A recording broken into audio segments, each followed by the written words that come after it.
using the harm of those children. And there's a bunch of people in Trump's circle and around him that are very much implicated in these files. There's obviously a bunch of Democrats that are super implicated in these files. Everyone all around Clinton himself, insanely implicated. So it's not about which side is which. It's, to me, the question there is, it's about our government institutions answering to how have you let this corruption seep in and rot this out at its core. And in many ways, I think the heart of who needs to answer for that is our law enforcement institutions, our FBI and our DOJ.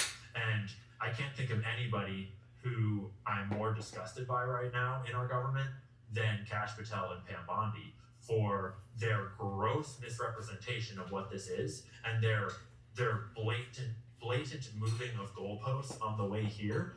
And what to me, in my opinion, looks like direct obfuscation of, now that we've seen these files, now that we've read these documents, go back and rewatch what Pam Bondi said, what Kash Patel said, what Dan Bongino said about how there's no evidence that he trafficked girls to anyone. There's no evidence that he worked with anyone in any big conspiracy. It's mind blowing that someone see these files and we don't even have them all yet, and that's what you would come up with. And to your last point, we don't have them all yet. My understanding is we're a little over 3 million, I think, documents. However, that's measured. They're not documents. They're just whatever.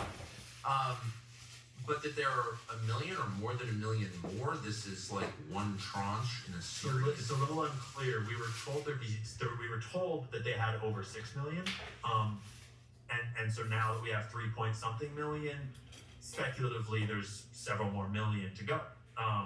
But we don't really know, as far as I'm aware, exactly what they have. And one thing that I think we're at a time where it's important to remind the American people, because a lot of people actually didn't follow this story for a long time. A lot of people didn't read the literature that's been written on the case in the past. And a lot of people don't realize that it came out in the Ghislaine Maxwell trial, sworn FBI testimony, like the testimony of FBI agents. It came out that when they first raided Jeffrey Epstein's home, and they found all those binders with all of those CDs in them that we now have photos of like CSAM did not scan, CSAM did not scan. We've got all the binder photos with all the different little photos in it. They at first found those binders and all those CDs and all those drives, and they photographed them all and did not take them with them because it was not within the scope of their warrant. They left all of that material there with Jeffrey Epstein's staff at his place, and then they later asked them to send it to them, and it was sent to the FBI by Jeffrey Epstein's people, and they had no way to corroborate if any of it was untampered with, basically.